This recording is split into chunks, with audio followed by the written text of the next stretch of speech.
आपादमूलपर्यन्तं गुरूणाम् आकृतिं स्मरेत् तेन विघ्नाः प्रणश्यन्ति सिद्ध्यन्ति च मनोरथाः। वेदशास्त्रपुराणादिमर्मसद्धर्मबोधकान् प्राणागुरून् वन्दे गुरुदेव साधकान्। वेदशास्त्रपुराणार्थरसपीयूषवर्षकान् शिष्यवात्सल्यभरितान् चारिकालगुरून् भजे। वेदशास्त्रपुराणाब्धिविक्रीडनविषादतान् श्रीसत्यध्यानतीर्थाढ्यान् उपतिष्ठे गुरुन् मम। पूज्याय राघवेन्द्राय सत्यधर्मरताय च भजतां कल्पवृक्षाय नमतां कामधेनवे।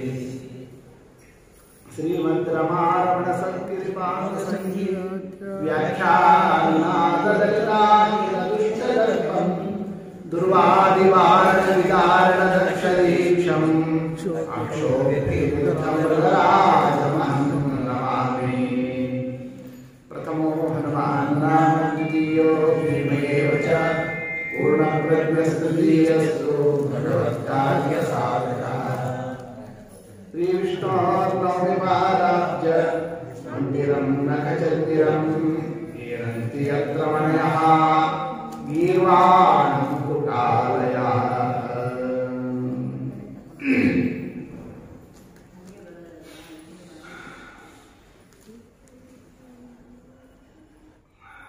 ಸಂಸ್ಕಾರದಲ್ಲಿ ಪುರುಷರಿಗೆ ಬಹು ಪ್ರಧಾನವಾದ ಸಂಸ್ಕಾರ ಉಪನಯನ ಸಂಸ್ಕಾರ. ಅಂಥ ಆ ಉಪನಯನ ಸಂಸ್ಕಾರವನ್ನು ಸತ್ಯಧ್ಯಾನ ತೀರ್ಥರಿಗೆ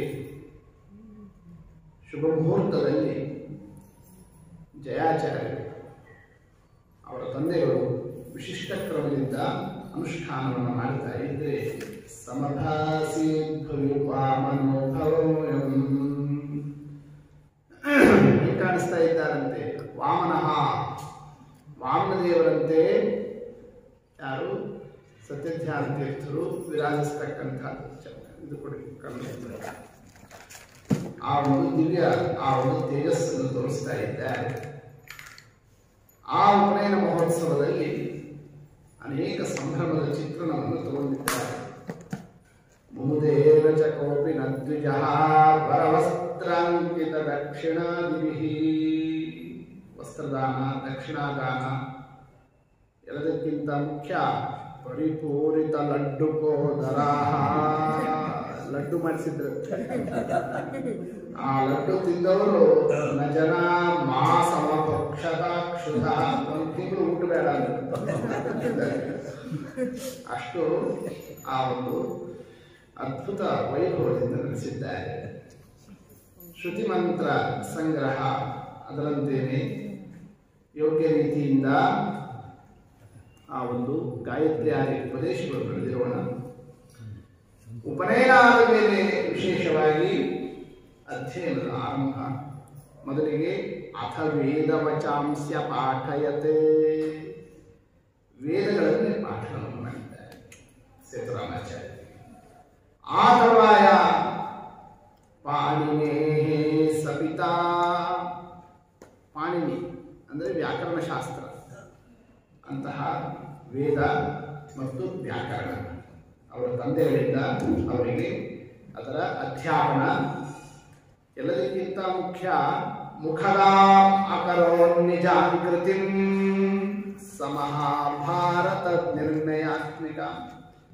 ಸಂಪೂರ್ಣ 32 ಅಧ್ಯಾಯ ಮಹಾಭಾರತ ತಾತ್ಪರ್ಯ ನಿರ್ಣಯವನ್ನು ಮುಖೋದ್ಗತ ಮಾಡಿಸಿದ್ದಾರೆ ಸತ್ಯಧ್ಯಾನ ತೀರ್ಥರಿಗೆ ಅವರ ತಂದೆಗಳು ಸಣ್ಣ ವಯಸ್ಸಿನಲ್ಲಿ. ಮಹಾಭಾರತ ತಾತ್ಪರ್ಯ ನಿರ್ಣಯ ಬಹಳ ದೊಡ್ಡ ಗ್ರಂಥ. ಏನು 10, 20, 100, 1000 ಶ್ಲೋಕ ಅಲ್ಲ, 5000 ಇದೆ. ಅಂಥದ್ದು ಮುಖೋದ್ಗತ ಆಗಿರೋಣ. ಹೀಗೆ ಕೃತಪಾಣಿನಿ ತಂತ್ರ ಶಿಕ್ಷಣ. ಪಾಣಿನಿ ತಂತ್ರ ವ್ಯಾಕರಣಾದಿಗಳಲ್ಲಿ ಸಾಹಿತ್ಯಾದಿಗಳಲ್ಲಿ ಶಿಕ್ಷಣವನ್ನು ಪಡೆದಿದ್ದಾರೆ. 14ನೇ ವಯಸ್ಸಿನಲ್ಲೇನೆ ವಯಸ್ಸಾ ಷಷ್ಟಿಮತಿಕ್ರಮಜ್ಜನಾನ್ನೇ 60 ವರ್ಷದ ವಿದ್ವಾಂಸರನ್ನು ಮೀರಿಸ್ತಿದ್ರು. 14 ವರ್ಷದ ವಯೋಮಾನದಲ್ಲಿ ಇಷ್ಟು ಅವರಿಗೆ ಆ ಒಂದು ತಂದೆಗಳಿಂದ ವಿದ್ಯಾಭ್ಯಾಸ, ಶ್ರುತಿಶಾಸ್ತ್ರ ಸಂಚಯಂ. ನಂತರದಲ್ಲಿ ಅನೇಕ ತೀರ್ಥಕ್ಷೇತ್ರಗಳ ಸಂಚಾರಕ್ಕೆ ಅಂತ ಹೊರಡುತ್ತಾರೆ.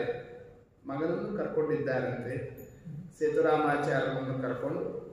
ಆ ಸಂದರ್ಭದಲ್ಲಿ ಬೆಳಗಾಂ, ಅಲ್ಲಿಂದ ಕುರುಬಗಟ್ಟಿ ಹನುಮಪ್ಪನ ಸನ್ನಿಧಾನ, ಆ ಒಂದು ಮಾರ್ಗದಲ್ಲಿ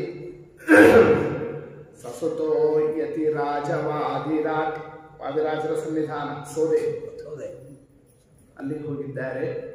ಯಾರೋ ಅವರ ತಂದೆಗಳು ಜಯಾಚಾರ್ಯರು.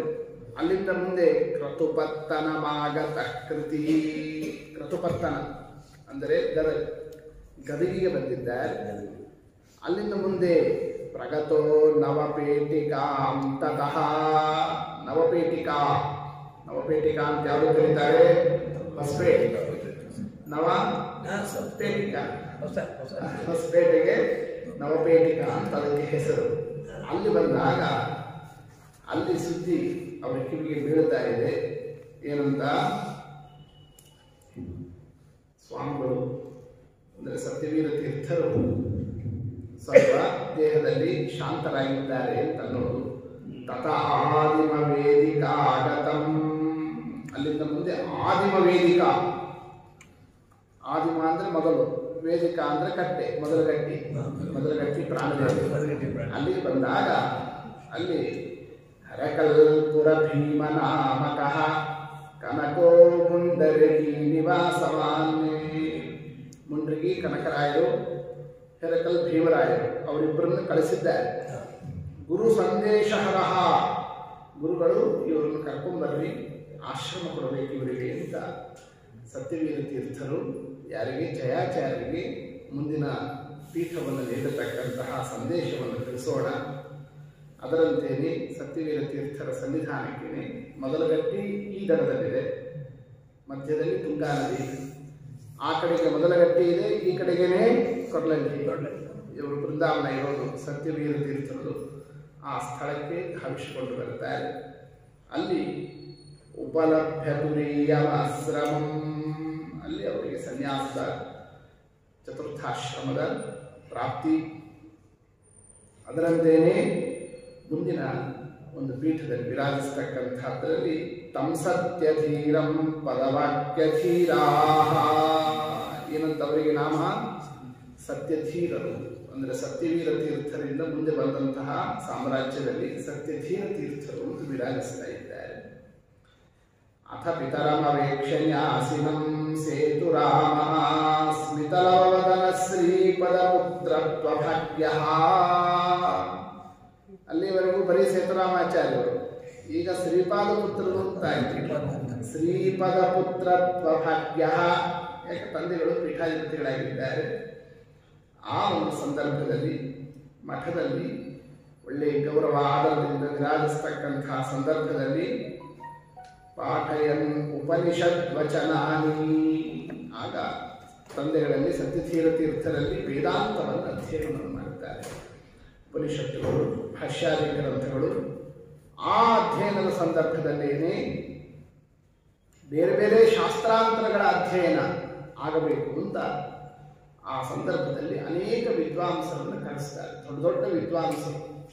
ಆ ವಿದ್ವಾಂಸರಲ್ಲಿ ಇವರಿಗೆ ಯಾರು ಅತ್ಯಂತ ಸೂಕ್ತ ಅಂತ ಅನಿಸಿದ್ದು?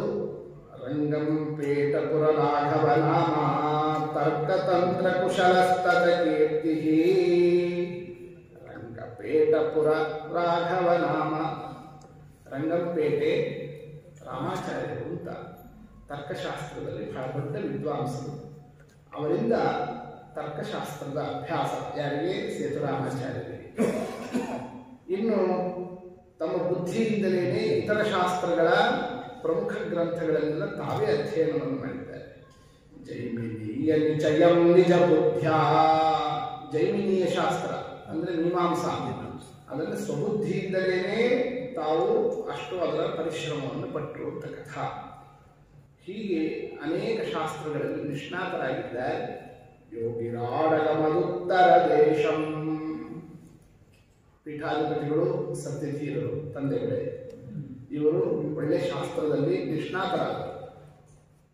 ಮಗನನ್ನು ಕರ್ಕೊಂಡು ಉತ್ತರ ದಿಗ್ವಿಜಯವನ್ನೇ ಕಾಶಿ ಮೊದಲಾದ ಸ್ಥಳಗಳಿಗೆ ಸತ್ಯಧೀರ ತೀರ್ಥರು ಆ ಸಂದರ್ಭದಲ್ಲಿ ಹೊರಟಿದ್ದಾರೆ. ಅನೇಕ ಕಡೆಯಲ್ಲಿ ವಾದಿಗಳನ್ನೇ ದಿಗ್ವಿಜಯವನ್ನು ಮಾಡಿದ್ದಾರೆ. ವಿಷ್ಣು ಪಾದಮಹಿತಂ ಸಮುಪೇತ್ಯ, ಹೀಗೆ ವಿಷ್ಣುಪಾದ ಕ್ಷೇತ್ರಾದಿಗಳಲ್ಲಿ ಗಯಾದಿಗಳಲ್ಲಿ ಸಂಚಾರವನ್ನು ಮಾಡಿಕೊಂಡು ಬರುತ್ತಾರೆ. ಪ್ರೌಢರಾಗಿದ್ದಾರೆ. ಆ ಸಂದರ್ಭದಲ್ಲಿ ಇವರಿಗೆ ವಿವಾಹವನ್ನು ನಡೆಸ್ತಕ್ಕಂತಹ ಒಂದು ವಿಚಾರ ಸೇತುರಾಮಾಚಾರ್ಯರಿಗೆ ದಾತೃವಂಶ ಪರಿಭೂಷಿತ ಜನ್ಮ. ಆ ಸಂದರ್ಭದಲ್ಲಿ ದಾತಾರ ಎಂಬತಕ್ಕ ವಂಶ, ಆ ದಾತೃವಂಶದಲ್ಲಿ ಬಂದಿರತಕ್ಕಂತಹ ದೊಡ್ಡ ಗೃಹಸ್ಥ ತನ್ನ ಮಗಳನ್ನೇ ಏನು ಮಾಡಿದ್ದಾರೆ, ಸೇತುರಾಮಾಚಾರ್ಯರಿಗೆ ಕನ್ಯಾದಾನವನ್ನು ಮಾಡಿಕೊಟ್ಟಿರತಕ್ಕಂತಹ ವಿವಾಹ ಮಹೋತ್ಸವ ಒಳ್ಳೆ ಅದ್ಭುತ ರೀತಿಯಿಂದ ನಡೆಯಿತು.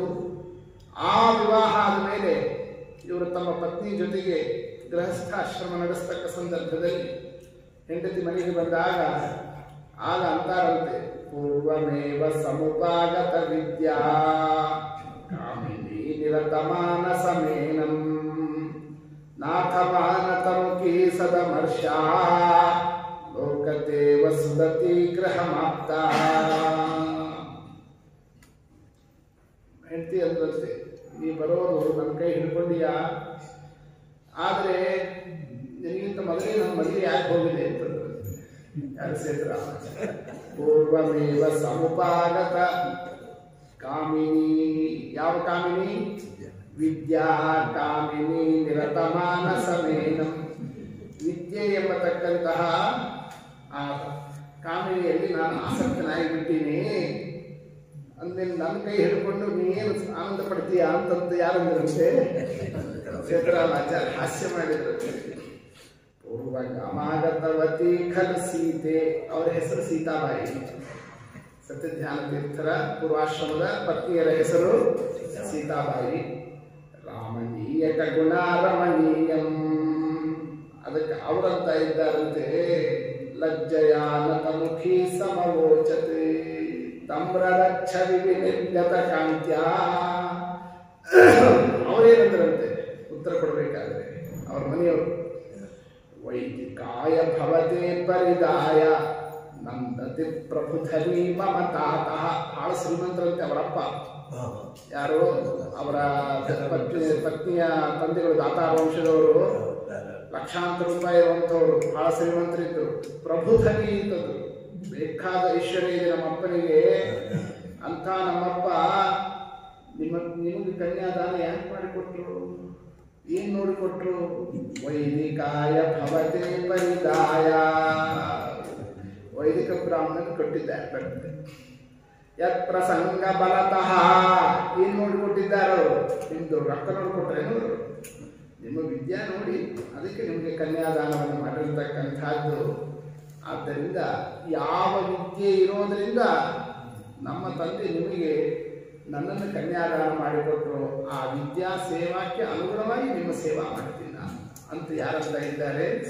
ಅವರ ಧರ್ಮಪತ್ನಿಯರು ಮಾತನಾಡಿದರು. ನಂಬಿದ ರಮೇಶ ಕದಾಚಿತೆ. ವಿವಾಹ ಎಲ್ಲ ಆದ ಮೇಲೆ ಪಾಠ ಪ್ರವಚನ, ಅಧ್ಯಯನ, ಅಧ್ಯಾಪನ ಬ್ರಾಹ್ಮಣನ ಕರ್ತವ್ಯ. ಏನು ಪಾಠ ಹೇಳಬೇಕಂತ ಅವರು ಸೇತುರಾಮಾಚಾರ್ಯರು ಕಡೆಗೆ ಮಠ ಬ್ಯಾಡ ಅಂತ ಅನಿಸ್ಬಿಟ್ಟಂತೆ. ತಂದೆ ಹತ್ರ ಹೇಳಿದ್ರಂತೆ, ಪೀಠಾಧಿಪತಿಗಳೇ ತಂದೆಗಳು, ನೋ ಮಠೆ ಜಟಿಲ ಕಾರ್ಯ ವಿಲೋಲೆ, ಮಠದಲ್ಲಿ 108 ಕಾರ್ಯಗಳು, ಕೆಲಸಗಳು, ವಿಚಾರಗಳು, ಈ ಗದ್ದಲದಲ್ಲಿ ಪಾಠ ಚೆನ್ನಾಗಿ ಆಗೋದಿಲ್ಲ. ಪಾಠ ನಮ್ಮ ಪ್ರಚಲತಿ ಹಚ್ಚಬೇಡ. ಆದ್ದರಿಂದ ನನಗೆ ಅಪ್ಪಣೆ ಕೊಡ್ರಿ, ನಾನು ಬೇರೆ ಏಕಾಂತ ಸ್ಥಳಕ್ಕೆ ಹೋಗಿ ಶಿಷ್ಯರನ್ನು ಕರ್ಕೊಂಡು ಪಾಠ ಹೇಳ್ತಾರೆ, ನನ್ನಷ್ಟಕ್ಕೆ ನಾನು ಕೂರ್ತೀನಿ. ಇದು ಯಾರಂತ ಇದ್ದಾರೆ? ಸೇತುರಾಮಾಚಾರ್ಯರು. ಇಷ್ಟು ವಿಷಯವನ್ನು ತಿಳಿಸೋಣ. ಅದನ್ನು ಕೇಳಿ ಭಾವಿ ವಿರಹಾರ್ದಿತ ಚಿಂತ, ಫಲಪೂರ್ವ ಪ್ರೀತಿ ಮಗನ ಮೇಲೆ. 5 ಮಕ್ಕಳು ಹುಟ್ಟಿದ ಮೇಲೆ ಹುಟ್ಟಿದವರು, ಅದರ ಮೇಲೆ ಬರೀ ಮಗ ಅಂತ ಅಷ್ಟೇ ಪ್ರೀತಿ ಅಲ್ಲ, ಒಳ್ಳೆ ಪ್ರತಿಭೆ, ವಿದ್ಯೆ, ಗುಣಾಢ್ಯರು, ಪ್ರೌಢರು, ವಾದಿ ದಿಗ್ವಿಜಯ ಮಾಡತಕ್ಕ ಸಮರ್ಥರು, ಅದನ್ನೆಲ್ಲ ನೋಡಿ ಇವರನ್ನ ಬಿಟ್ಟಿರಲ್ಲ. ಅದಕ್ಕೇನು ಮಾಡಿದ್ರಂತವರು, ಮಠನೇನೆ ಸಂಚಾರ ನಿಲ್ಲಿಸಿಬಿಟ್ರು. ಎಷ್ಟು 16 ವರ್ಷ ಇವ್ರು ಎಲ್ಲಿ ಪಾಠ ಹೇಳ್ತಾ ಕೂತಿರ್ತಾರೋ ಅಲ್ಲೇನೆ, ನಿಮ್ಗೆ ಎಲ್ಲಿ ಬೇಕೋ ಅಲ್ಲಿ ನಾವು ಅಲ್ಲೇ ಕೂತ್ಬಿಡ್ತೀವಿ ಅಂತ. ಆ ಸಂದರ್ಭದಲ್ಲಿ ಎಲ್ಲಿ ಹೋಗಿದ್ದಾರೆ, ಆತಕೂರ ಕೃತ ನಾಮಕ ಘೋಷೆ. ಆತಕೂರ್ ರಾಯಚೂರು ಹತ್ರ ಇದೆಯಲ್ಲ, ಕೃಷ್ಣಾ ನದಿ ದಡ. ಆ ಆತ್ಕೂರ್ನಲ್ಲೇನೆ ಅಲ್ಲಿ ಹಳ್ಳಿ, ಅಲ್ಲಿ ಯಾರು ಜನ ಹೆಚ್ಚು ಬರೋರು ಯಾರು ಇಲ್ಲ. ಅಲ್ಲೇನೆ ಬಹು ವರ್ಷ ಪಾಠವನ್ನು ಮಾಡುತ್ತಾ ಇದ್ದಾರೆ. ಆ ಸಂದರ್ಭದಲ್ಲಿ ಅನೇಕ ವಿದ್ವಾಂಸರನ್ನು ಮಠಕ್ಕೆ ಕರೆಸ್ತಾರೆ. ಹಾಗೆ ಬಂದಿರತಕ್ಕ ಇಬ್ಬರು ಪ್ರಧಾನ ವಿದ್ವಾಂಸರು ಚಿತ್ತರೂರ ಪುರತಃ ಸಮುಯಾಯ ಸ್ವಾಮಿ ರಾಜ ಇತಿ ಪಂಡಿತ ರಾಜ.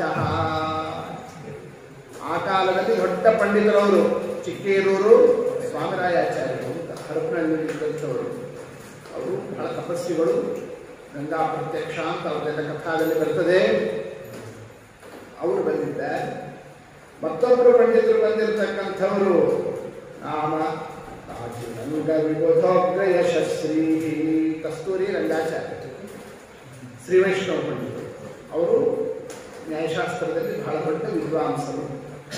ಎರಡು ಪಂಡಿತರು ಇಬ್ಬರು ಸೇರಿದಾಗ ಅವರಲ್ಲಿ ಒಂದು ತರ್ಕಶಾಸ್ತ್ರದಲ್ಲಿ ವಾದ ವಾಕ್ಯಾರ್ಥವನ್ನು ಏರ್ಪಾಟು ಮಾಡಿಸ್ತಾ ಇದ್ದಾರೆ ಸ್ವಾಮಿಗಳು. ಆ ವಾದದಲ್ಲಿ ಮಧ್ಯಸ್ಥರು ಬೇಕು. ಸೇತು ರಾಮ ಇಹ ಮಧ್ಯಗತೋತು. ಇಬ್ಬರ ಮಧ್ಯಸ್ಥರಾಗಿ ಯಾರು ನಿಂತಿದ್ದಾರೆ? ಸೇತುರಾಮಾಚಾರ್ಯರು, ಸತ್ಯಧ್ಯಾನ ತೀರ್ಥರು. ಮಧ್ಯಸ್ಥರ ಕೆಲಸ ಬಹಳ ದೊಡ್ಡ ಕೆಲಸ. ಇವರು ಹೇಳಿದ್ದನ್ನೇ ತಾವು ತಿಳ್ಕೋಬೇಕು, ಆಮೇಲೆ ಮತ್ತು ಅವ್ರು ಇವ್ರಿಗೆ ಹೇಳಬೇಕು. ಅವ್ರು ಹೇಳಿದ್ದನ್ನೇ ತಾವು ತಿಳ್ಕೊಂಡು ಇವ್ರು ಹೇಳಬೇಕು. ಇದು ಮಧ್ಯಸ್ಥರು ಮಾಡಬೇಕಾಗಿರೋದು. ಆಮೇಲೆ ಇವ್ರು ಹೇಳಿದ್ದು ಅವ್ರು ಹೇಳಿದ್ದು ಇಬ್ಬರು ಹೇಳಿದ್ದು ತಿಳ್ಕೊಳ್ಳೋ ಶಕ್ತಿ ಇರಬೇಕು. ಮಧ್ಯಸ್ಥನ ಗೊತ್ತಾಗದೆ ಇಲ್ಲ ಅಂತಂದ್ರೆ ಸಾಧ್ಯ ಇಲ್ಲ. ಅಂದಮೇಲೆ ಮಧ್ಯಸ್ಥರ ಕೆಲಸ ಇದೆಯಲ್ಲ, ಅದು ಇಬ್ಬರಿಗೆ ಸರಿಸಾಟಿ ಇದ್ರೆ ಮಧ್ಯಸ್ಥರಾಗಕ್ಕೆ ಸಾಧ್ಯ. ಮತ್ತು ಅದಕ್ಕೇನೆ ಯಾರು ಮಧ್ಯಸ್ಥರನ್ನು ತಗೊಂಡ್ರು? ಅಸಿನಾ ತತ್ವಮಸಿನಾ ಪರಜೀವ ಪ್ರಭೇದಿನ ವಿದ್ಯಾರಣ್ಯಂ ಮಹಾರಣ್ಯಂ ಅಕ್ಷೋಭ್ಯಮುನಿರಕ್ಷಣತೆ.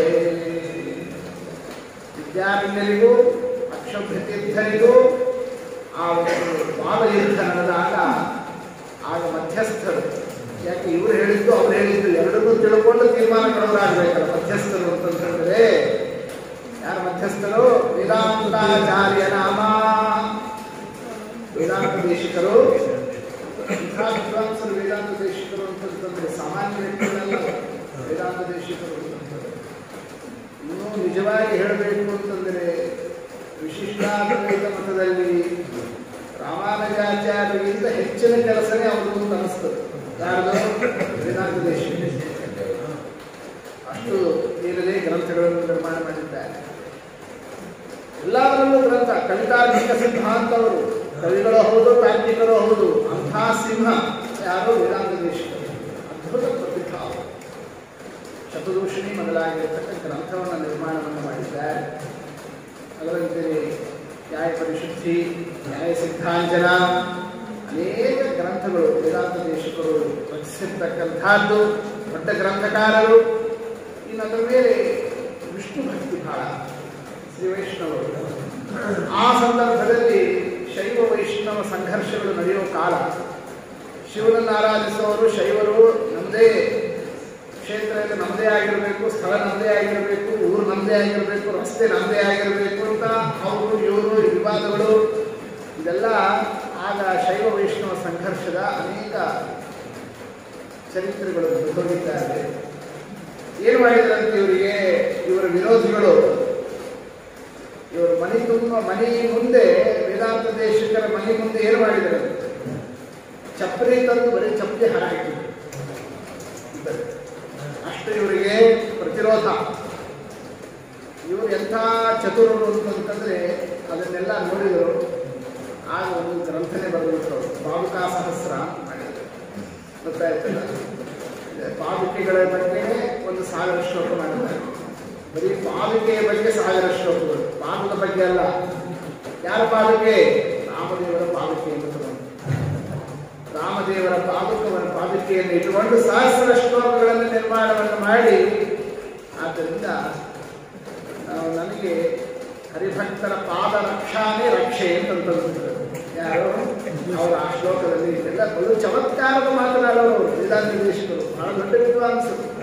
ಅಂದರೆ ಮಧ್ಯಸ್ಥರಾಗಬೇಕು ಅಂತಂದ್ರೆ ಅಂಥ ತೂಕ ಇರಬೇಕು. ಹಾಗಾಗಿಯೇ ಅಕ್ಷೋಭ್ಯ ತೀರ್ಥರ ಮಹಾನುಭಾವರು ಅವರ ಆರಾಧನಾ ಇವತ್ತಿನ ದಿವಸ ಅಂಥ ಅಕ್ಷೋಭ್ಯ ತೀರ್ಥರ ಆ ಒಂದು ತತ್ವಮಸಿ ವಾಕ್ಯಾರ್ಥದ ಏನೊಂದು ನಿರ್ಣಾಯಕ ಹಂತ ಬಂತಲ್ಲ, ಆ ಒಂದು ನಿರ್ಣಯವನ್ನು ಕೊಡೋದರಲ್ಲಿ ಅವರು ಇವರು ಮತ್ತೊಬ್ಬರು ಯಾರಾದರೂ ಆ ವಿಷಯ ಮಾತನಾಡಿದರು ಅಂತ ಆದರೆ ಅದಕ್ಕೆ ಅಷ್ಟು ಮಹತ್ವ ಬರ್ತಿರಲಿಲ್ಲ. ಆದರೆ ಅದನ್ನು ಹೇಳಿದವರು ಯಾರು? ವೇದಾಂತ ದೇಶಿಕರು. ಹಾಗಾಗಿಯೇ ಇದನ್ನು ಜೀರ್ಣಿಸಿಕೊಳ್ಳಿಕ್ಕೆ ಇತರ ಮತದವರಿಗೆ ಒದ್ದಾಡ್ತಾ ಇದ್ದಾರೆ. ಯಾರೋ ಅವರೋ ಇವರೋ ಯಾರೋ ಹೆಸರಿದ್ದವ್ರು ಯಾರೋ ಬರೆದಿದ್ರು ಅಂತಂತಂದ್ರೆ ಏನೋ ಬರ್ಕೊಂಡ್ರು ಅವರು ಅದಕ್ಕೆ ಮಾತ್ರ ಇಲ್ಲ ಅಂತ ಆಗೋಗ್ತಿತ್ತು. ಇದು ಹಂಗಾಗಲಿಲ್ಲ. ಇದು ಯಾರ ಕಥಾ? ಅಕ್ಷೋಭ್ಯ ತೀರ್ಥರ ದಿಗ್ವಿಜಯದ ಕಥಾ. ಅದಕ್ಕೆ ಸೀಲ್ ಹೊಡೆದವರು ಯಾರಾಗಿದ್ದಾರೆ? ವೇದಾಂತ ದೇಶಿಕರು. ಅಂದರೆ ವೇದಾಂತ ದೇಶಿಕರ ಆ ಒಂದು ಸ್ಥಾನ ಬಹಳ ದೊಡ್ಡದಿದೆ. ಹಾಗಾಗಿ ಅವರು ಕೊಟ್ಟಂತಹ ನಿರ್ಣಯಕ್ಕೂ ಬಹಳ ದೊಡ್ಡ ಆ ಒಂದು ಮಹತ್ವ ಬಂದಿದೆ. ಅಷ್ಟೇ ಅಲ್ಲದೆ ವೇದಾಂತ ದೇಶಿಕರ ಆ ಒಂದು ನಿರ್ಣಯ ಏನು ಅಸಿನಾ ತತ್ವಮಸಿನಾ ಅನ್ನತಕ್ಕಂತಹ ಮಾತು, ಆ ವಾಕ್ಯ ಇದು ಬಹು ಗ್ರಂಥಗಳಲ್ಲಿ ಉಲ್ಲೇಖ ಆಗಿದೆ. ಬಹಳಷ್ಟು ಜನರು ಅದನ್ನೇನು ಮಾಡಿದ್ದಾರೆ, ಸ್ವಮತದವರು ಮತ್ತು ವಿಶಿಷ್ಟಾದ್ವೈತ ಮತದವರು ಇಬ್ಬರು ತಮ್ಮ ತಮ್ಮ ಗ್ರಂಥಗಳಲ್ಲಿ ಅದರ ಉಲ್ಲೇಖವನ್ನು ಮಾಡಿರತಕ್ಕಂಥದ್ದು ಅತಿ ಸ್ಪಷ್ಟ ಇದೆ.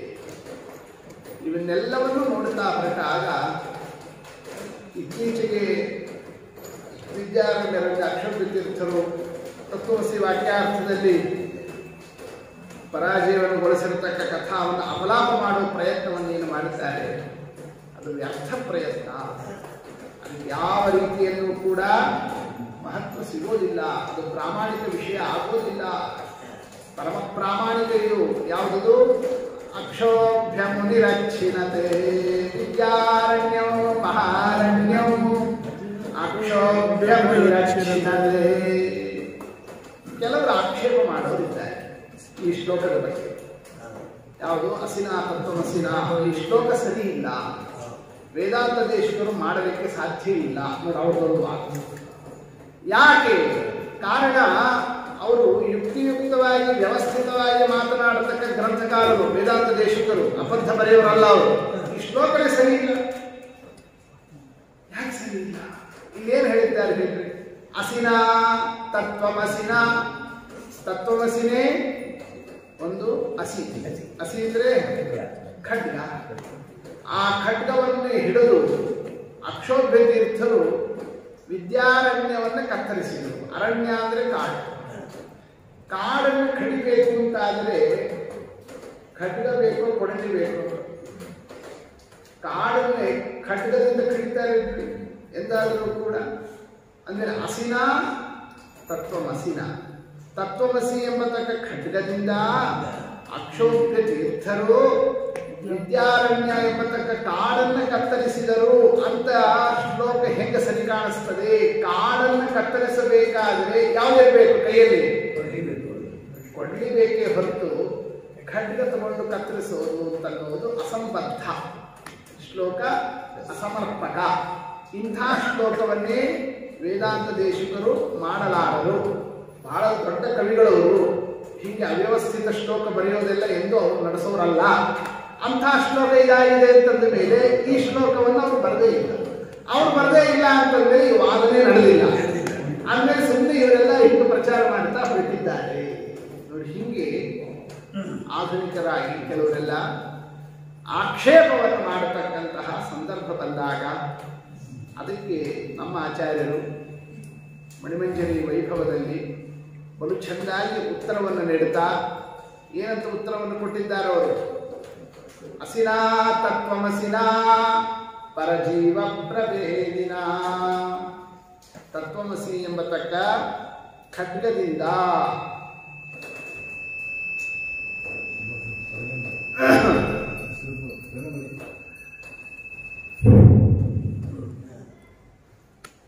ಖಡ್ಗ ಅಂತ ಆ ಒಂದು ತತ್ವಮಸಿಯನ್ನೇ ಖಡ್ಗಕ್ಕೆ ಹೋಲಿಸಿರ್ತಕ್ಕಂಥದ್ದೇನಿದೆ ಅದು ಸಮಂಜಸನೇ ಇದೆ. ಅಲ್ರಿ ಖಡ್ಗದಿಂದ ಅರಣ್ಯವನ್ನು ಹೆಂಗೆ ಕತ್ತರಿಸ್ಲಿಕ್ಕಾಗ್ತದೆ? ವಿದ್ಯಾರಣ್ಯಂ ಮಹಾರಣ್ಯಂ, ಮಹಾ ಅರಣ್ಯ ದೊಡ್ಡ ಅರಣ್ಯವನ್ನೇ ಕತ್ತರಿಸಿದ್ರು ಅಂತ ಅನ್ನೋದು ಹೆಂಗೆ ಕೊಡ್ತದೆ ಅನ್ನೋದು ಅಷ್ಟೇ ಹೋದಲ್ಲ ಇಲ್ಲಿ ಪ್ರಶ್ನೆ ಬಂದಿರೋದು. ಅದಕ್ಕಂದ್ರು ನಿಮ್ಗೆ ಆ ಶಬ್ದಾರ್ಥ ಆಗಿಲ್ಲ. ಮಹಾರಣ್ಯಂ ನೀವೇನು ಅರ್ಥ ಮಾಡಿಕೊಂಡ್ರಿ? ಅರಣ್ಯ ಅರಣ್ಯ ಅಂತಂತ. ಅರಣ್ಯ ಅಲ್ಲ, ಅದು ರಣ್ಯ ಅಂತಂತ. ಏನು ರಣ್ಯ ಅಂದ್ರೆ ಏನು? ರಣ ಅಂದ್ರೆ ಏನು? ಯುದ್ಧ. ರಣದಲ್ಲಿ ಹೋರಾಡತಕ್ಕಂಥವನಿಗೆ ಏನಂತ ಕರೀತಾರೆ? ರಣೇ ಭವಃ ರಣ್ಯ. ಅಂದರೆ ರಣದಲ್ಲಿ ಹೋರಾಡತಕ್ಕಂತಹ ಯೋಧನಿಗೆ ಏನಂತ ಹೆಸರು? ರಣ್ಯ. ಸಾಮಾನ್ಯ ಯೋಧ ಅಲ್ಲ ಇವರು. ಯಾರು? ವಿದ್ಯಾರಣ್ಯರು. ಮಹಾರಣ್ಯಂ ದೊಡ್ಡ ಯೋಧ, ಮಹಾಯೋಧ ಅಂದಮೇಲೆ ವಿದ್ಯಾರಣ್ಯಂ ಮಹಾರಣ್ಯಂ. ವಿದ್ಯಾರಣ್ಯ ಎಂಬತಕ್ಕ ಮಹಾಯೋಧನನ್ನು ಅಕ್ಷೋಭ್ಯ ತೀರ್ಥರು ಎಂಬತಕ್ಕಂತಹ ಆ ಒಂದು ವೀರ ತತ್ವಮಸಿ ಎಂಬತಕ್ಕಂತಹ ಹಸಿಯಿಂದ ಖಡ್ಗದಿಂದ ಅಚ್ಛಿನತೆ ಕತ್ತರಿಸಿದರು ಅಂತ. ಹಿಂಗೆ ಆ ಶಬ್ದಾರ್ಥವನ್ನು ತಿಳಿದಾಗ ಖಡ್ಗದಿಂದ ಅರಣ್ಯ ಕಾಡನ್ನು ಹೆಂಗೆ ಕತ್ತರಿಸ್ತಾರೆ ಅನ್ನೋ ಪ್ರಶ್ನೆನೇ ಹುಟ್ಟೋದಿಲ್ಲ. ಯಾಕೆ? ಇಲ್ಲಿ ಖಡ್ಗದಿಂದ ಯಾರನ್ನು ಕತ್ತರಿಸಿದರು ಅಂತ ವಿಚಾರ ತಗೊಳ್ಳಿಕ್ಕೆ ಬರ್ತದೆ? ಯೋಧನನ್ನು ಅಂತ ವ್ಯಾಖ್ಯಾನ ಮಾಡಲಿಕ್ಕೆ ಸರಳ ಇದೆ. ಆದ್ದರಿಂದ ವಿದ್ಯಾರಣ್ಯಂ ಮಹಾರಣ್ಯಂ ಅಕ್ಷೋಭ್ಯ ಮುನಿರಚ್ಛಿನತೆ. ಹೀಗೆ ಉತ್ತರವನ್ನು ಬಹಳ ಚೆಂದಾಗಿ ನೀಡಿದ್ದಾರೆ. ಮತ್ತೆ ಕೆಲವರು ಇದೇ ಪ್ರಶ್ನೆಗೆ ಉತ್ತರವನ್ನು ಕೊಟ್ಟಿರೋದೇನು ಅಂತಂತಂದ್ರೆ, ಕೊಡಲಿಯಿಂದಲೇ ಕಾಡನ್ನು ಕಡಿಬೇಕು ಅಂತ ನಿಯಮ ಇಲ್ಲ. ಖಡ್ಗದಿಂದಲೂ ಕಾಡು ಕಡಿಲಿಕ್ಕೆ ಬರ್ತದೆ. ಅದು ಹೆಂಗೆ ಆಗ್ತದೆ? ಖಡ್ಗದಿಂದ ಕಾಡು ಹೆಂಗೆ ಕಡಿಲಿಕ್ಕೆ ಆಗ್ತದೆ ಅಂತಂತಂದ್ರೆ ಖರೆ ಬರೇ ಖಡ್ಗದಿಂದ ಆಗೋದಿಲ್ಲ. ಆದರೆ ಅಕ್ಷೋಭ್ಯ ತೀರ್ಥರಂತರ ದೊಡ್ಡ ಯೋಗಿಗಳ ಕೈಯಲ್ಲಿ ಖಡ್ಗನೂ ಏನು ಬೇಕಾದರೂ ಕೆಲಸ ಮಾಡ್ತದೆ, ಕೊಡಲಿ ಕೆಲಸನೂ ಮಾಡ್ತದೆ. ಆದ್ದರಿಂದ ಹಂಗ ವಿಚಾರವನ್ನು ತಗೊಂಡಾಗ ಅಸಿನಾ ತತ್ವಮಸಿನಾ ಅಂದಮೇಲೆ ತತ್ವಮಸಿ ಎಂಬತಕ್ಕ ಹಸಿಯಿಂದ ವಿದ್ಯಾರಣ್ಯ ಎಂಬತಕ್ಕ ಕಾಡನ್ನು ಕಡಿದ್ರು ಅಂತ ಅನ್ನೋ ರೀತಿಯಿಂದ ವ್ಯಾಖ್ಯಾನ ಮಾಡಿದ್ರು ಏನು ತಪ್ಪಿಲ್ಲ. ಅದು ಕೂಡ ಸಮಂಜಸನೇ ಆಗ್ತದೆ. ಆದ್ದರಿಂದ ವೇದಾಂತ ದೇಶಿಕರು ಈ ಶ್ಲೋಕವನ್ನೇ ರಚಿಸಿದ್ದಾರೆ ಅನ್ನೋದಕ್ಕೆ ಸುಮ್ಮನೆ ಇವೆಲ್ಲ ಕುಯುಕ್ತಿಗಳನ್ನು ಹಾಕಿ ಅವರು ಮಾಡಿಲ್ಲ ಅಂತ ಏನೇನೋ ರೀತಿಯಿಂದ ಹಿಂಗೆ ವಾದಿಸ್ತಕ್ಕಂತಹ ಆಧುನಿಕ ವಿಚಾರ ಅದು ಎಂದೂ ಕೂಡ ಸಮರ್ಥವಾಗಿಲ್ಲ ಅನ್ನೋದನ್ನೇ ನಾವು ತಿಳಿಯಬೇಕಾಗ್ತದೆ. ಹೀಗೆ ಅಕ್ಷೋಭ್ಯ ತೀರ್ಥರ ಆ ಒಂದು ಪರಮ ಅದ್ಭುತವಾದಂತಹ ಆ ಒಂದು ದಿಗ್ವಿಜಯ ಇದೆಯಲ್ಲ, ಹೌದು. ಈ ತತ್ವಮಸಿ ಎಂಬತಕ್ಕಂತಹ ಗ್ರಂಥದಿಂದ ಇದು ಖಡ್ಗದಿಂದ ಕಡಿದ್ರು ಅಂತಿದೆಯಲ್ಲ, ಇದನ್ನೇ ಸರಿ ಈ ಶ್ಲೋಕ ಅಂತೂ ಒಪ್ಕೊಳ್ಳೇಬೇಕು ಅಂತ ಆಗಿ ಹೋಗ್ತದೆ. ಅದಕ್ಕೆ ಇನ್ನು ಕೆಲವರು ಏನು ವ್ಯಾಖ್ಯಾನ ಮಾಡಿದರು ಅಂತಂದರೆ, ವಿದ್ಯಾರಣ್ಯರನ್ನೇ ಅಕ್ಷೋಭ್ಯ ತೀರ್ಥರು ಕತ್ತರಿಸಿದ್ರಲ್ಲ, ಅಕ್ಷೋಭ್ಯ ತೀರ್ಥರನ್ನೇನೆ ವಿದ್ಯಾರಣ್ಯರು ಕತ್ತರಿಸಿದ್ರು ಅಂತ ನೋಡಿ. ಹಿಂಗೆ ವ್ಯಾಖ್ಯಾನ ಇದೇ ಶ್ಲೋಕ ಅವ್ರು ನೋಡಿ ಹಂಗೆ ವ್ಯಾಖ್ಯಾನ ಮಾಡಿ. ಅದು ಹೆಂಗೆ ವ್ಯಾಖ್ಯಾನ ಆಗ್ತದೆ ಅಂತಂದರೆ, ವಿದ್ಯಾರಣ್ಯ ಸಂಬೋಧನ ಅವ್ರು ವ್ಯಾಖ್ಯಾನ ಹಂಗೆ ಮಾಡಿದ್ರು. ಹೇ ವಿದ್ಯಾರಣ್ಯರೇ, ಅಸಿನಾ ತತ್ವಮಸಿನ, ನೀವು ಈ ತತ್ವಮಸಿ ಎಂಬತಕ್ಕಂತಹ ಖಡ್ಗದಿಂದ ಏನು ಮಾಡಿದ್ದೀರಿ? ಅಕ್ಷೋಭ್ಯಂ ನಿರಚ್ಛಿನತೆ, ಅಕ್ಷೋಭ್ಯ ಮುನಿರಚ್ಛಿನತೆ ಇದೆಯಲ್ಲ, ಅಕ್ಷೋಭ್ಯ ಮುನಿ ಅಲ್ಲ ಪದಚ್ಛೇದ, ಅಕ್ಷೋಭ್ಯಂ ಉ ನಿರಚ್ಛಿನತೆ, ಅಕ್ಷೋಭ್ಯ ಮುನಿರಚ್ಛಿನತೆ ಅನ್ನೋದಕ್ಕೆ ಹೀಗೆ ಶಬ್ದವನ್ನು ಪದಚ್ಛೇದ ಮಾಡಿ ಅಕ್ಷೋಭ್ಯಂ ಉ ನಿರಚ್ಛಿನತೆ, ಅಕ್ಷೋಭ್ಯ ಮುನಿರಚ್ಛಿನತೆ ಅಂತಿದೆ. ಹೌದಲ್ಲ? ಅಂದಮೇಲೆ ನಿರಚ್ಛಿನತ್ ಅಂತ ಹೀಗೆ ಆ ಒಂದು ಶಬ್ದವನ್ನು ಇಟ್ಟು ಕು ಅನ್ನೋ ಒಂದು ನಿಪಾತವನ್ನು ತಂದು ಆ ಅವ್ಯಯವನ್ನು ಇಟ್ಟು ಅಕ್ಷೋಭ್ಯರನ್ನು ಹೇ ವಿದ್ಯಾರಣ್ಯ ನೀವು ಕತ್ತರಿಸಿದ್ದೀರಿ ಅಂತ ನೋಡಿ. ಈ ಶ್ಲೋಕಕ್ಕೆ ಹಂಗೆ ಅರ್ಥ ಮಾಡಿಬಿಡ್ತೀವಿ. ಹಿಂಗೆ ಆಧುನಿಕರಾಗಿ ಅಂದರೆ ಏನಕ್ಕೇನ ಪ್ರಕಾರೇಣ ವಿದ್ಯಾರಣ್ಯರನ್ನು ಕಾಪಾಡಬೇಕು ನೋಡಿ. ಇಷ್ಟು ಆ ರೀತಿಯಿಂದ ಅವರವ್ರದ್ದು ಒಂದು ಅಭಿಮಾನ ತಪ್ಪಲ್ಲ, ಅವರವ್ರ ಗುರುಗಳಲ್ಲಿ ಅಭಿಮಾನ ಇರ್ತದೆ, ಹಾಗೆ ಪ್ರಯತ್ನ. ಆದರೆ ಅದಕ್ಕೆ ಏನೇನೋ ನಾವು ಪದಚ್ಛೇದ ಮಾಡಿ ಏನೇನೋ ಅರ್ಥ ಮಾಡ್ತೀವಿ ಅಂತಂದ್ರೆ ಅದು ತಡ್ಕೋಬೇಕಲ್ಲ. ಅದಕ್ಕೆ ನಮ್ಮ ಆಚಾರ್ಯ ಭಾಳ ಖಂಡನೆ ಮಾಡಿದ್ದಾರೆ, ಭಾಳ ಚಂದ ಖಂಡನೆ ಮಾಡಿದ್ದಾರೆ ತಮ್ಮ ಗ್ರಂಥದಲ್ಲಿ. ಏನಂತ? ಏನು ವಿದ್ಯಾರಣ್ಯರು ಅಕ್ಷೋಭ್ಯರನ್ನೇ ಕತ್ತರಿಸಿದರು ಅಂತ ನೀವು ಹೇಳಿಕೊಳ್ತೀವಿ, ಹೌದೌದು, ಹಿಂಗೆ ವ್ಯಾಖ್ಯಾನ ಮಾಡಲಿಕ್ಕೆ. ಅಂದರೆ ಇವರೇ ಗೆದ್ದರು ಅವರೇ ಸೋತರು ಅಂತ ನಿಮ್ಮ ವಾದ, ಅದನ್ನು ಹೇಳಬೇಕು ಅಂತ. ಆದರೆ ಹೊಂದಾಣಿಕೆ ಆಗೋದಿಲ್ಲ. ಯಾಕೆ? ಅಸಿನಾ ತತ್ವಮಸಿನಾ. ಇಲ್ಲಿ ತಗೊಂಡಿರೋದು ಯಾವುದು? ತತ್ವಮಸಿ ಎಂಬತಕ್ಕ ಖಡ್ಗ, ಹೌದು ಸರಿ. ಆ ಖಡ್ಗಕ್ಕೆ ಒಂದು ವಿಶೇಷಣ ಕೊಟ್ಟಿದ್ದಾರೆ. ಏನಂತ ವಿಶೇಷಣ? ಪರಜೀವ ಪ್ರಭೇದಿನ.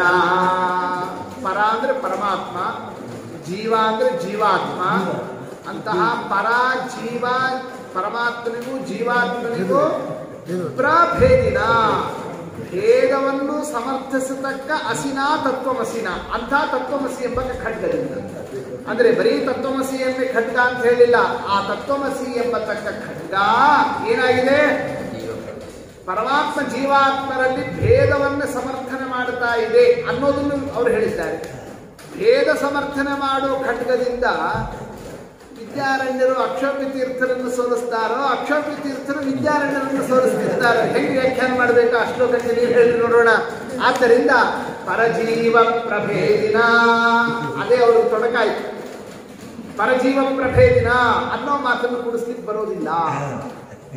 ಅದಕ್ಕೆ ಅವರನ್ನು ನಾವು ಹಾಗೆ ಸರಳ ಬಿಟ್ಕೊಡೋದಿಲ್ಲ ಅಂತದ್ದು. ಅವರೇನಂದ್ರು? ಅಸಿನಾ ತತ್ವಮಸಿನಾ ಅಂತಿದೆಯಲ್ಲ, ಅಪರಜೀವ ಪ್ರಭೇದಿನ.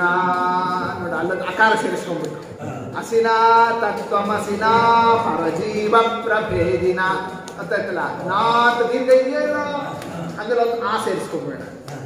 ಆ ಸೇರಿಸ್ಬಿಟ್ರೆ ಏನಾಗಿಬಿಡ್ತಾಗ?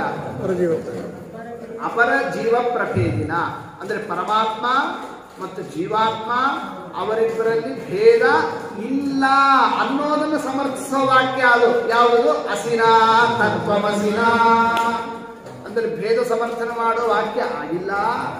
ಅಂಥ ತತ್ವಮಸಿ ಎಂಬತಕ್ಕಂತಹ ಖಡ್ಗದಿಂದ ವಿದ್ಯಾರಣ್ಯರೇ ಅಕ್ಷೋಭ್ಯರನ್ನೇ ಕತ್ತರಿಸಿದರು. ಹಿಂಗೆ ವ್ಯಾಖ್ಯಾನ ಮಾಡೋಣ ಅಂತ ಯಾರ್ದು ವಾದ? ಆಧುನಿಕರಾಗಿ ತಮ್ಮ ಒಂದು ಮತಾಭಿಮಾನದಿಂದ ಆ ಶಬ್ದಕ್ಕೆ ಹೀಗೆ ಅರ್ಥ ಮಾಡ್ತೇವೆ, ಹೀಗೆ ಹೇಳ್ತೀವಿ ಅಂತ ಹೀಗೆ ವಿಚಾರ ತಂದಾಗ ಅದಕ್ಕೆ ನಮ್ಮ ಆಚಾರ್ಯ ಬಹಳ ಚಂದ ಉತ್ತರವನ್ನು ಕೊಟ್ಟರು. ಏನಂತ?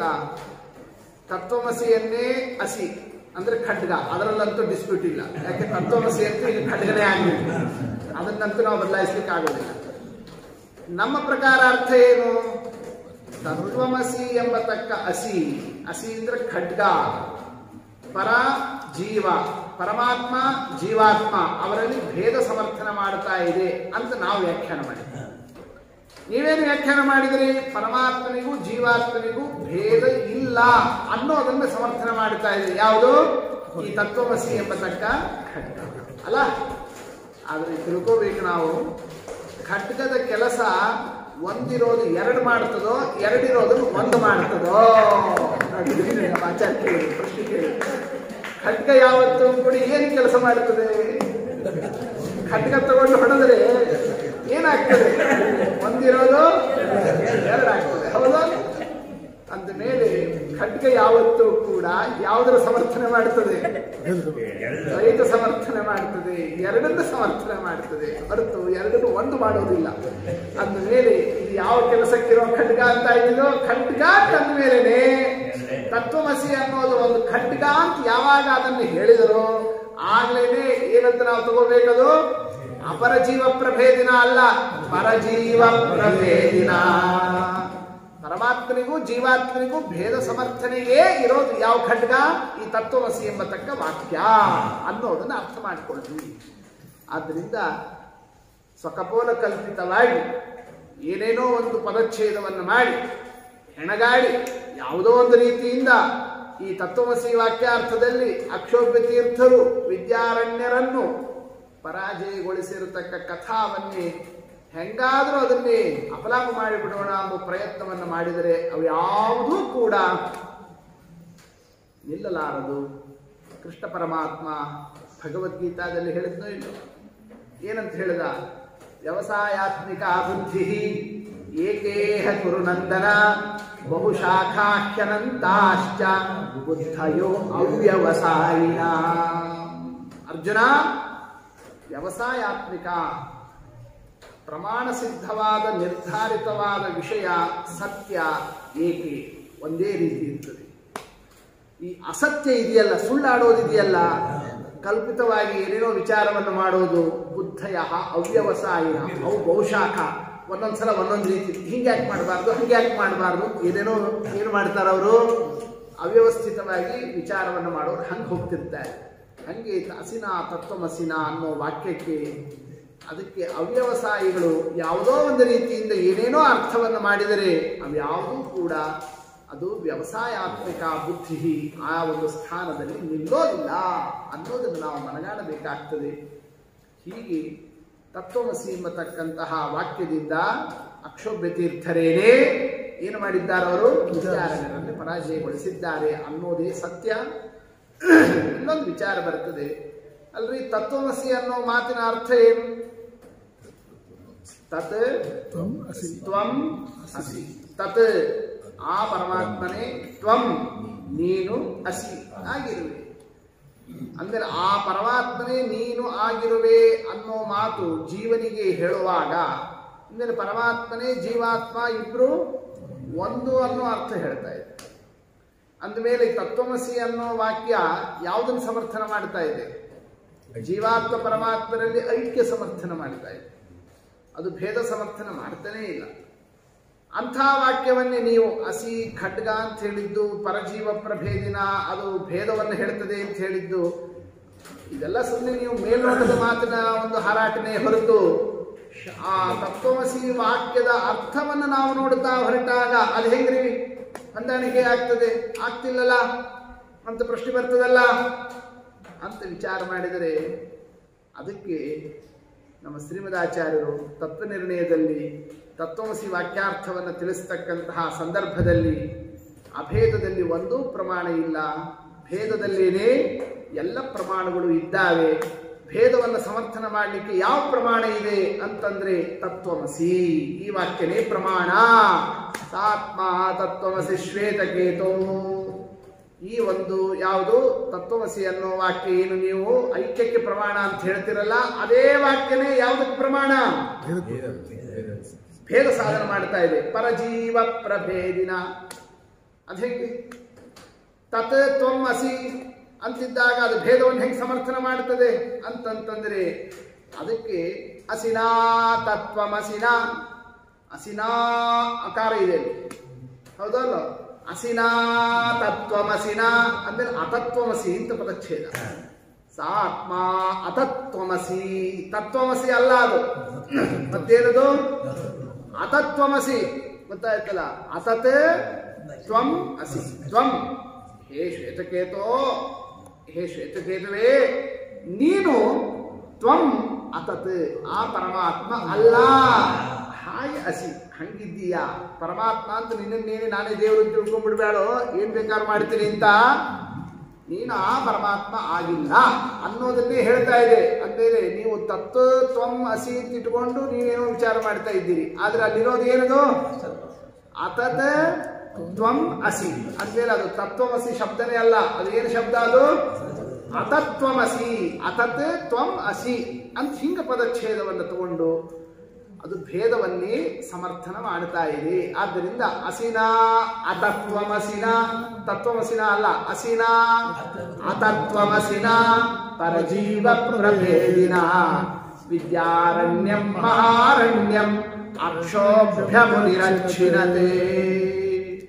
ಹೀಗೆ ತತ್ ತ್ವಂ ಅಸಿ ಅಂತಲ್ಲ, ಅತತ್ ತ್ವಂ ಅಸಿ ಅಂತ ತಗೊಂಡು ಅದು ಪರಜೀವ ಪ್ರಭೇದಿನ, ಪರಮಾತ್ಮನಿಗೂ ಜೀವಾತ್ಮನಿಗೂ ಭೇದವನ್ನು ಸಮರ್ಥನ ಮಾಡಲಿಕ್ಕೆ ಹೊರಟಿದೆ. ಯಾವುದು ವಾಕ್ಯ? ಈ ಒಂದು ಉಪನಿಷತ್ತಿನ ವಾಕ್ಯ. ಇಲ್ಲಿ ವಿಚಾರ ಬಂತು, ನೀವು ಅತತ್ ತ್ವಂ ಅಸಿ ಅಂತ ಪದಚ್ಛೇದ ಮಾಡಲಿಕ್ಕೆ ನೀವು ಹೊರಡ್ತೀರಿ, ಮತಾಂತರದವರು ತತ್ ತ್ವಂ ಅಸಿ ಅಂತ ಅವರು ಹೊರಡುತ್ತಾರೆ. ಅಂದರೆ ಪದಚ್ಛೇದದಲ್ಲೇ ವಿವಾದ ಆಯಿತು.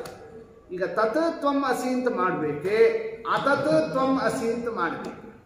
ಯಾವ ರೀತಿ ಪದಚ್ಛೇದ ಮಾಡಬೇಕು? ಎರಡಕ್ಕೂ ಅವಕಾಶ ಇದ್ದಾಗ ಹಿಂಗೂ ಮಾಡ್ಬೋದು, ಹಂಗೂ ಮಾಡ್ಬೋದು. ತತ್ ತ್ವಂ ಅಂತಂತಂದ್ರೆ ಐಕ್ಯ, ಅತತ್ ತ್ವಂ ಅಂತ ಮಾಡಿದರೆ ಭೇದ. ನೀವು ಭೇದವಾದಿಗಳು ಹಿಂಗೆ ನೀವು ಮಾಡ್ಲಿಕ್ಕೆ ಹೊರಡ್ತೀರಿ, ಅಭೇದವಾದಿಗಳು ನಾವು ಹಂಗೆ ಬೇಡಪ್ಪ ನಾವು ಹಿಂಗೆ ಮಾಡ್ತೀವಿ ಅಂತ ಅವ್ರು ಅಂತಾರೆ. ಹಂಗಾರೆ ನಿರ್ಣಯ ಹೆಂಗೆ? ಇದೇ ಸರಿ ಹಿಂಗೆ ತಗೋಬೇಕು ಎಂಬತಕ್ಕಂಥ ವ್ಯವಸ್ಥೆ ಯಾವುದರ ಮೇಲೆ ಮಾಡ್ತೀರಿ ಅಂತ ಪ್ರಶ್ನೆ ಬರ್ತದಲ್ಲ. ಅಂತಂದರೆ ಅದಕ್ಕೆ ಸರಿ ನಮ್ಮದು ವಿಚಾರ ಬದಿಗಿಡೋಣ, ನಿಮ್ಮ ವಿಚಾರ ಮೊದಲು ನೋಡೋಣ. ನಿಮ್ಮ ಪ್ರಕಾರ ಏನ್ರಪ್ಪ? ತತ್ ತ್ವಂ ಅಲ್ಲ, ತತ್ ಅಂತಂದ್ರೆ ಯಾರು? ಆ ಪರಮ ಅವನು ಅವನು ಅಂದ್ರೆ ಹಿಂದೆ ಬಂದಿರೋ ಪರಮಾತ್ಮ. ತ್ವಂ ಅಂದ್ರೆ ನೀನು, ಆ ಪರಮಾತ್ಮನೇ ನೀನು ಆಗಿಯಾ.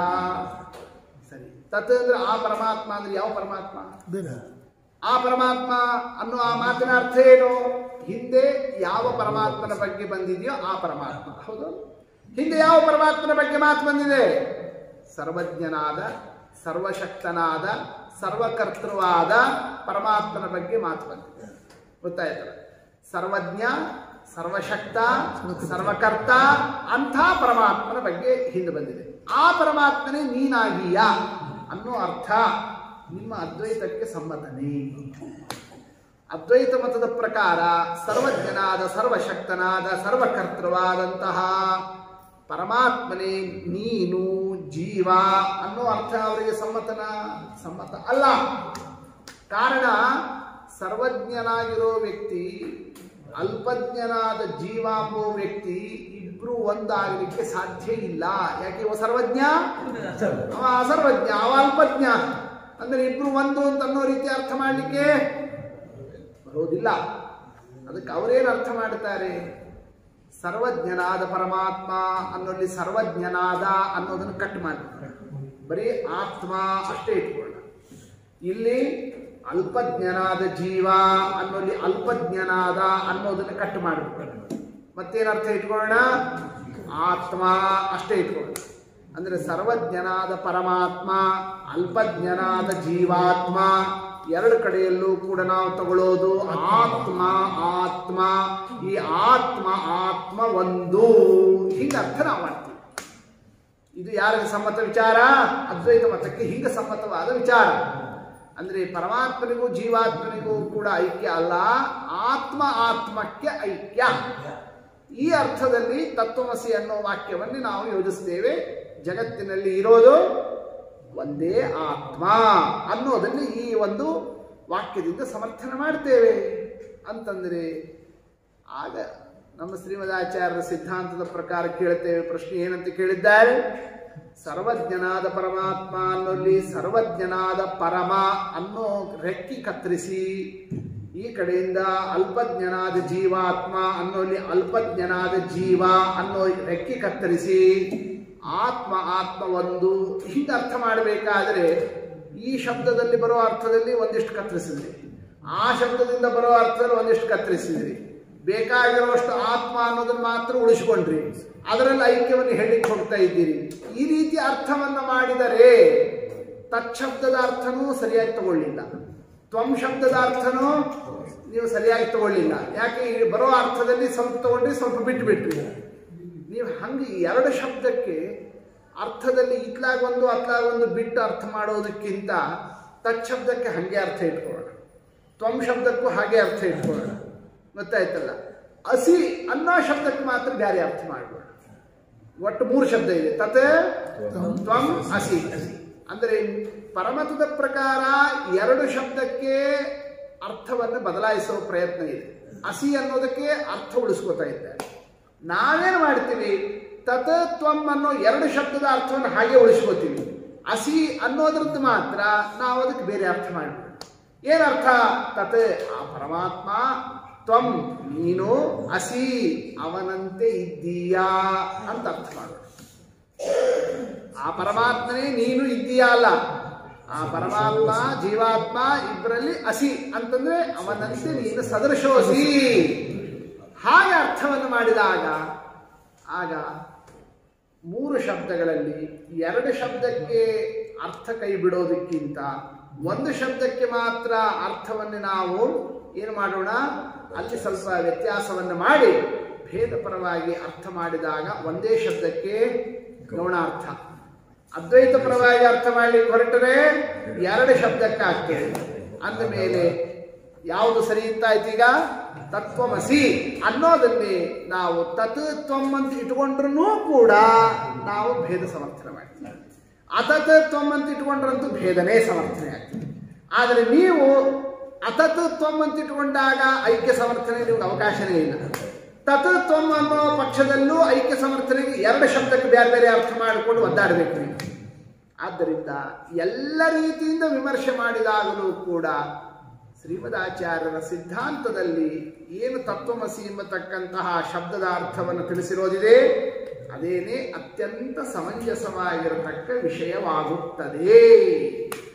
ಆದ್ದರಿಂದಲೇನೆ ಅಸಿನಾ ತತ್ವಮಸಿನಾ, ಈ ತತ್ವಮಸಿ ಎಂಬತಕ್ಕಂತಹ ಏನೊಂದು ವಾಕ್ಯ ಇದೆಯಲ್ಲ ಇದು ಅಸಿ. ಅಸಿ ಅಂತಂದ್ರೆ ಏನು? ಖಡ್ಗ. ಖಡ್ಗ ಅಂತ ಯಾಕೆ ಹೋಲಿಸ್ತಾ ಇದ್ದಾರೆ ಅಂತಂತಂದ್ರೆ ಅಸಿಯೇ ತತ್ವಮಸಿ ಅಸದೃಶ. ತತ್ವಮಸಿನೇ ಒಂದು ಅಸಿ.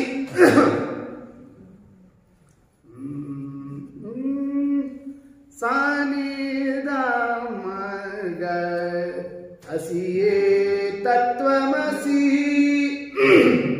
ಅಸದೃಶ ಅಸಿಯೇ ತತ್ವಮಸಿ. ದಾಸ ಈಶರಲ್ಲಿ ಸತ್ಯ ಭೇದವ ಸಾಧಿಸುವ ಅಸಿಯೇ ತತ್ವಮಸಿ. ದಾಸ ಈಶರಲ್ಲಿ ಭೇದ ಸಾಧಿಸುವ ಅಸಿಯೇ ತತ್ವಮಸಿ. ತತ್ವಮಸಿನೇ ಒಂದು ಅಸಿ, ಖಡ್ಗ. ಖಡ್ಗ ಅಂದಲ್ಲಿ ಯಾರ ಕೈಯಿಂದ ಬಂತು? ಯಾಕಂದ್ರೆ ಖಡ್ಗ ಅಂತ ಅನ್ನೋದನ್ನೇ ಅಕ್ಷೋಭ್ಯ ತೀರ್ಥರು ಹಿಡಿದು ಇಷ್ಟೆಲ್ಲ ತಮ್ಮ ದಿಗ್ವಿಜಯ ತೋರಿಸ್ಬೇಕಾದ್ರೆ ಆ ಖಡ್ಗಕ್ಕೊಂದು ಪರಂಪರೆ ಇರಬೇಕು. ಹೌದಲ್ಲ? ಅಂಥದ್ದು ಆ ಖಡ್ಗ ಯಾರ ಕೈ ಖಡ್ಗ ಇದು ಅಂತಂತಂದ್ರೆ ಭಂಡ ಮಾಯಾವಾದವೆಂಬೋ ಹಂಡುಂಡು ತಲಬೋಳಿಸಿಕೊಂಡ ರುಕ್ಮಿಣಿ ಗಂಡನ ಕೈಯ ಅಸಿಯೇ ತತ್ವಮಸಿ. ಮಾಯಾವಾದ ಎಂಬತಕ್ಕಂತಹ ಏನು ರುಕ್ಮಿ ಇದ್ದಾನೆ, ಯಾವುದು ಮಾಯಾವಾದ? ಅದ್ವೈತ ಮತ. ಅದೇ ಒಂದು ರುಕ್ಮಿ ಅಂತ ಹೊಲಿಸೋಣ. ಆ ರುಕ್ಮಿಯನ್ನೇ ಆ ತಲೆಯನ್ನು ಬೋಡಿಸಿರ್ತಕ್ಕಂತಹ ಖಡ್ಗ ಯಾರ ಕೈಯಲ್ಲಿರೋ ಖಡ್ಗ? ಅದು ರುಕ್ಮಿಣಿ ಗಂಡನ ಕೈಯ ಅಸಿಯೇ ತತ್ವಮಸಿ. ಹೋಲಿಕೆ ಗೊತ್ತಾಯ್ತಲ್ಲ? ಅಂದ್ರೆ ಏನು ತಾತ್ಪರ್ಯ? ಕೃಷ್ಣ ಪರಮಾತ್ಮ ಕೊಟ್ಟಂತಹ ಖಡ್ಗ ಇದು. ಯಾವ ಕೃಷ್ಣ? ಅಲ್ಲಿ ರುಕ್ಮಿಣಿ ಗಂಡ ಅಂತಂತಂದ್ರೆ ಕೃಷ್ಣ ನಮ್ಮ ಸ್ವಾಮಿ. ಇಲ್ಲಿ ಕೃಷ್ಣ ಅಂದ್ರೆ ಯಾರು? ಬ್ರಹ್ಮಸೂತ್ರಕಾರ ವೇದವ್ಯಾಸ ದೇವರು ಅಂತ ಅರ್ಥ. ಅಂದ್ಮೇಲೆ ಪರಮಾತ್ಮ ಈ ಒಂದು ಓಂ ಭೇದ ವ್ಯಪದೇಶಾಚ ಓಂ ಭೇದ ವ್ಯಪದೇಶಾಚ ಅನ್ಯ. ನೀವು ಎಷ್ಟು ಸೂತ್ರ ನೋಡ್ರಿ, ಸೂತ್ರದಲ್ಲಿ ಎಲ್ಲಾದ್ರೂ ಅಭೇದ ವ್ಯಪದೇಶ ಅಂತ ಸೂತ್ರ ಇದೆ ಅಂತ. ಎಷ್ಟು ಕಡೆಯಲ್ಲಿ ನೋಡಿದ್ರು ಭೇದ ವ್ಯಪದೇಶ ಭೇದ ವ್ಯಪದೇಶ ಭೇದ ಭೇದ ಅಂತ ಅನ್ನೋದನ್ನು ಹೇಳಿದ್ದಾರೆ ಹೊರತು ಅಭೇದವನ್ನು ಎಲ್ಲೂ ಸೂತ್ರಕಾರರು ಹೇಳ್ತಾ ಇಲ್ಲ. ಅಂದಮೇಲೆ ಸೂತ್ರಕಾರರು ಈ ಖಡ್ಗವನ್ನೇ ಕೊಟ್ಟರು. ಯಾರಿಗೆ ಕೊಟ್ಟರು? ತತ್ವ ತತ್ವ ಪಂಥದಲ್ಲಿ ದ್ವಿತ್ವ ಕ್ರಾಂತಿ ಮಾಡಿದಂಥ ತತ್ವ ಅತತ್ವ ಪಂಥದಲ್ಲಿ ನೀವು ಯಾವ ಮಾರ್ಗ ತಗೊಂಡ್ರು ದ್ವಿತ್ವವನ್ನೇ ದ್ವೈತವನ್ನು ಸಮರ್ಥನೆ ಮಾಡ್ತೀವಿ.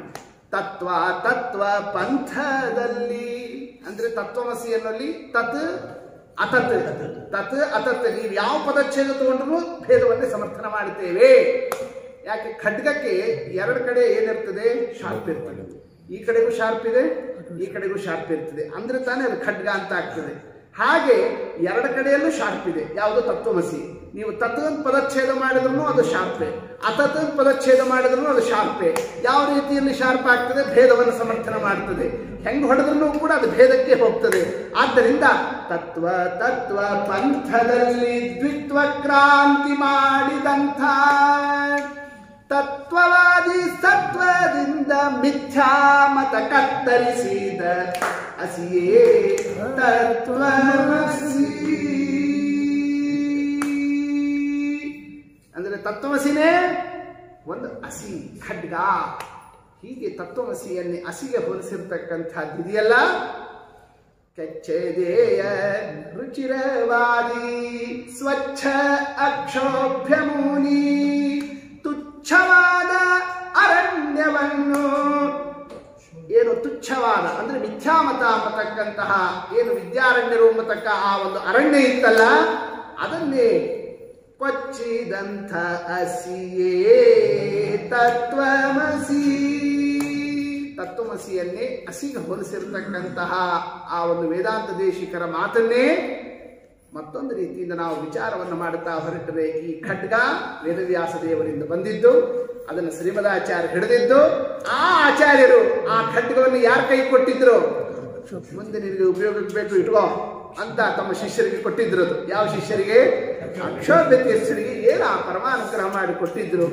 ಅಂತಹದ್ದು ಮಹಾನುಭಾವರು ಇವತ್ತು ಆರಾಧ್ಯರಾಗಿ ಬಂದಂಥವರು ಆ ತತ್ವಮಸಿ ಎಂಬತಕ್ಕಂತಹ ಹಸಿಯಿಂದ ಮಿಥ್ಯಾವಾದ ಎಂಬತಕ್ಕ ಅರಣ್ಯವನ್ನೇ ಅಥವಾ ಅರಣ್ಯವನ್ನೇ ಅದನ್ನೇ ಬಹಳ ಸಮರ್ಥವಾಗಿ ಆ ಕಾಲದಲ್ಲಿ ಅದನ್ನೇ ಎದುರಿಸಿ ಅದನ್ನೇ ಖಂಡನವನ್ನು ಮಾಡಿರತಕ್ಕಂತಹ ಅದ್ಭುತ ಕಾರ್ಯವನ್ನು ನಡೆಸಿದಂತಹ ಮಹಾನುಭಾವರೇನೆ. ಅದಕ್ಕೆ ಇಷ್ಟು ಅರ್ಥ ಮನಸ್ಸಿನಲ್ಲಿ ಇಟ್ಟುಕೊಂಡೇನೆ. ದುರ್ವಾದಿವಾರಣ ವಿದಾರಣ ದಕ್ಷ ದೀಕ್ಷೋ ಅಕ್ಷೋಭ್ಯ ತೀರ್ಥ ಮುನಿರಾಜಮಃ ನಮಾಮಿ. ತಮ್ಮ ಗುರುಗಳು ಹೆಂಗಿದ್ದಾರೆ ಅದನ್ನೇ ಟೀಕಾರಾಯರು ಅಕ್ಷೋಭ್ಯ ತೀರ್ಥರ ಬಗ್ಗೆ ಮಾತನ್ನು ಹೇಳುವಾಗ ದುರ್ವಾದಿ ವಾರಣ ವಿದಾರಣ ದಕ್ಷ ದೀಕ್ಷಂ, ದುರ್ವಾದಿಗಳು ಎಂಬತಕ್ಕ ವಾರಣ ಆನೆಗಳ ವಿದಾರಣ ಸೀಳತಕ್ಕಂಥದ್ರಲ್ಲಿ ದಕ್ಷರೂ ಹೌದು ದೀಕ್ಷರೂ ಹೌದು. ಅದಕ್ಕೆ ಅವರು ಎಫಿಷಿಯೆಂಟು ಆಗಿದ್ದಾರೆ, ಅದಕ್ಕೆ ಬೇಕಾಗಿರೋ ದೀಕ್ಷಾವಂತರು ಆಗಿದ್ದಾರೆ. ದೀಕ್ಷಾ ಇದ್ದವರಿಗೆಲ್ಲ ಸಾಮರ್ಥ್ಯ ಇರಬೇಕು ಅಂತಿಲ್ಲ, ಸಾಮರ್ಥ್ಯ ಇದ್ದವರಿಗೆಲ್ಲ ದೀಕ್ಷಾ ಇರ್ತದೆ ಅಂತಿಲ್ಲ.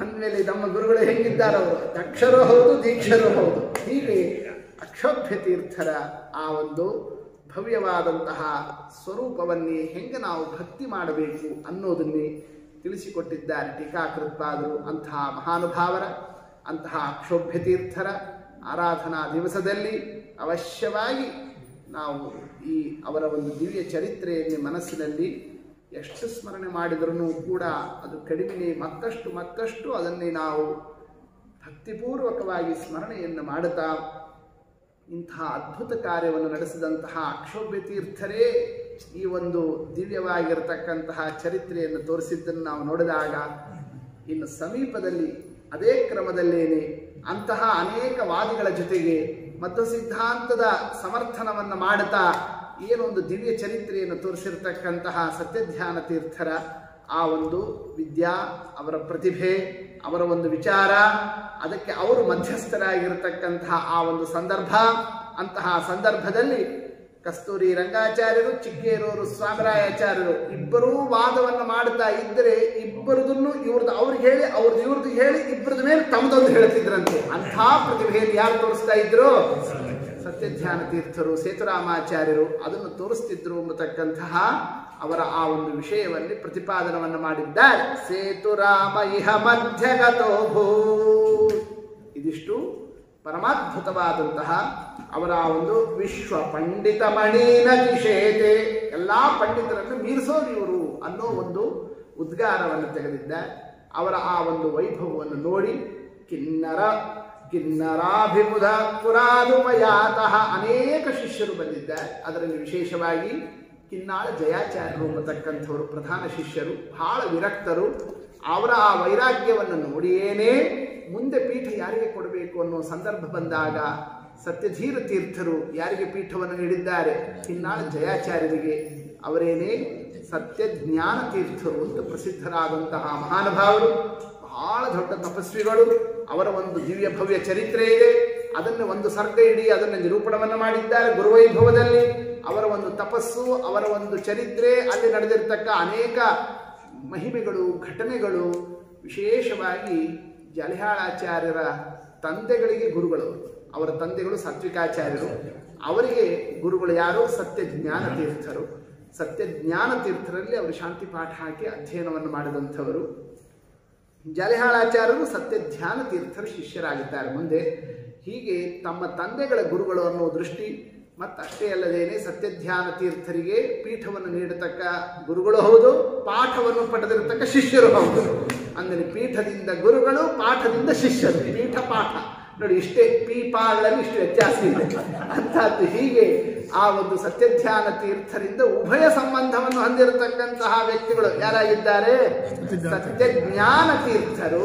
ಅವರ ಆಶ್ರಮ, ಅವರ ದಿವ್ಯ ಭವ್ಯ ತಪಸ್ಸು ಚರಿತ್ರೆ ನಾಳೆ ವಿಸ್ತಾರವನ್ನು ಮಾಡೋಣ. ಶ್ರೀಕೃಷ್ಣಾರ್ಪಣಮಸ್ತು.